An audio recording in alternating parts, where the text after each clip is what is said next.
what as auditors can we do when fee accountants, whether they are a CPA or non-CPA, has refused to comply with HUD? I'm a little confused on that wording. Stating that we do not, nor are we required to answer to HUD, especially regarding, I'm guessing, the MD&A, the statement of cash flows, and the financial statements. They will do these statements for an additional fee. Doesn't the monthly accrued financial statements, compilation, or statements of cash flows? Typically, the fee accountant, most fee accountants will do a non-disclosure type report. There typically is always going to be an additional fee on the MD&A. Most auditors will prepare their own financial statements with corresponding notes. Now, this needs to be brought up front before we engage the client who has the responsibility. And we'll have auditors contact us and say, Ron, we would like you to prepare the financial statements and the notes.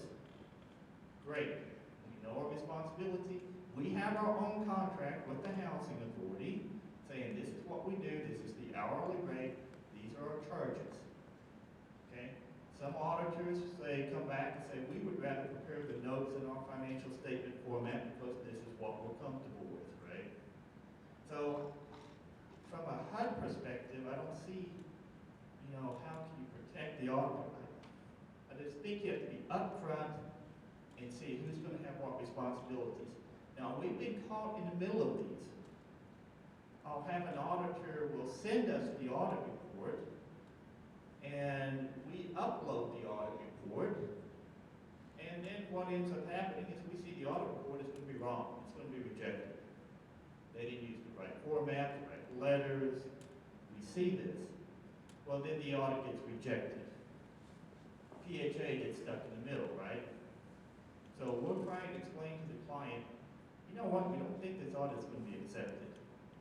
The auditor says what? Oh yeah, it's fine, it's all in standards. And we're kind of stuck here.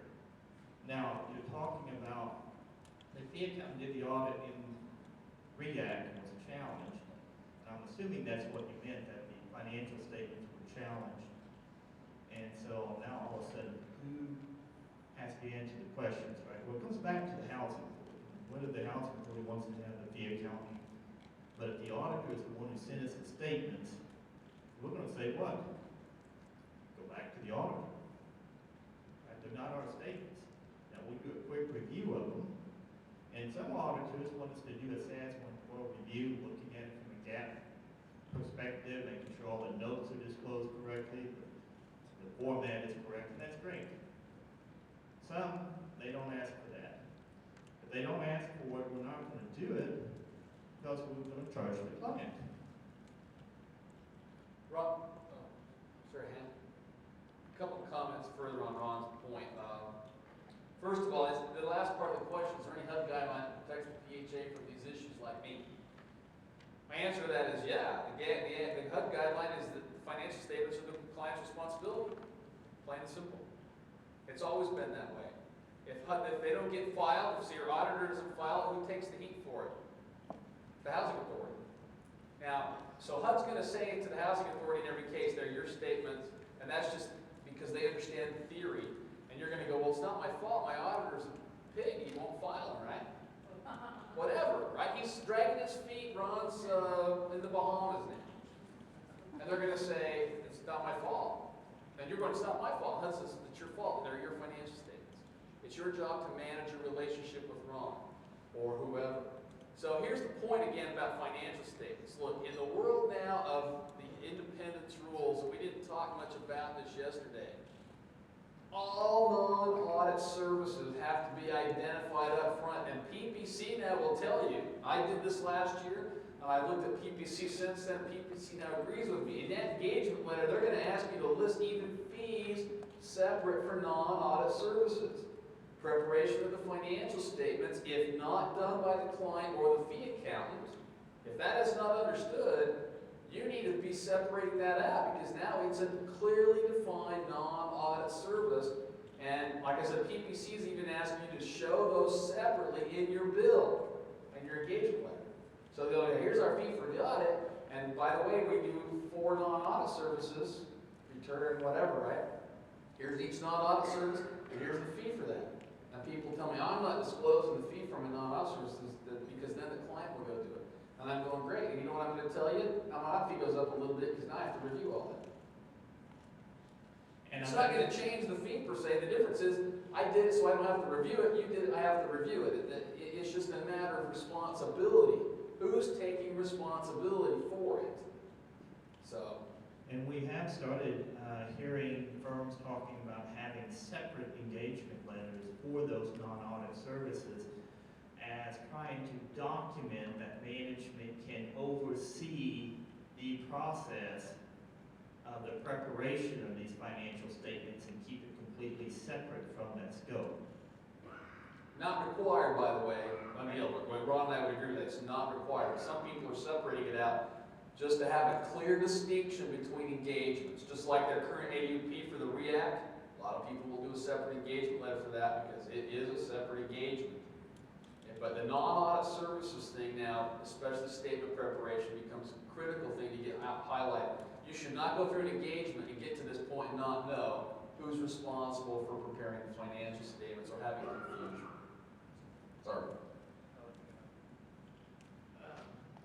Well, considering the audit expense line definition, are we pulling that out now if we're going to separate it? And well, let me tell you how they're looking at each other because they got their own set of problems here with this. In multifamily, I tell people right away, the client's job is to do the statements. It's a bookkeeping charge. So I book all those things into bookkeeping, not audit fee. But when we get to housing authority stuff, you got to start to talk about who's doing the fees now, how fees are being earned, right? Because they're getting a bookkeeping fee, they could have a bookkeeping expense. And I don't think anyone really has a problem. Do you guys really have a problem having a bookkeeping fee separated? That's the separate engagement letters, by the way. I don't think anyone has a problem with that.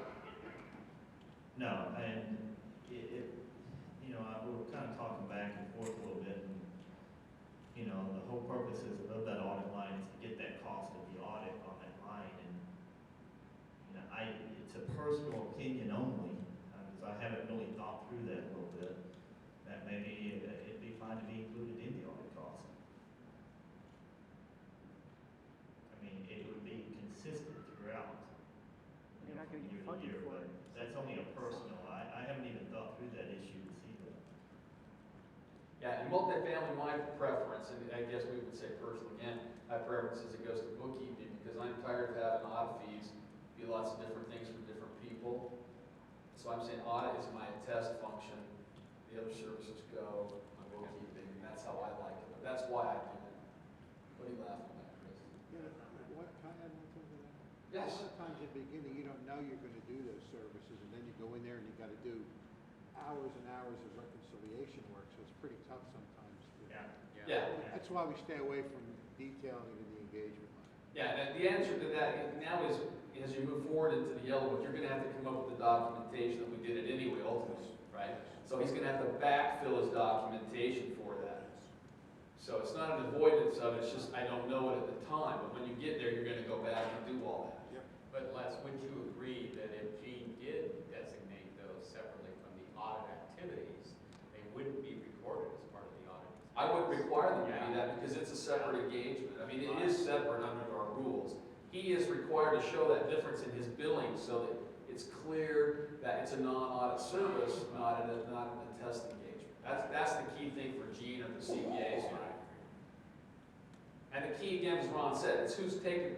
You really only have to prove that the client has the ability to assume responsibility for the statements. And that threshold is not the same as being able to prepare them. Okay? It's a little different now, but it's a very informed decision. I shouldn't say that threshold means nothing, but it's not as high as someone having to do it.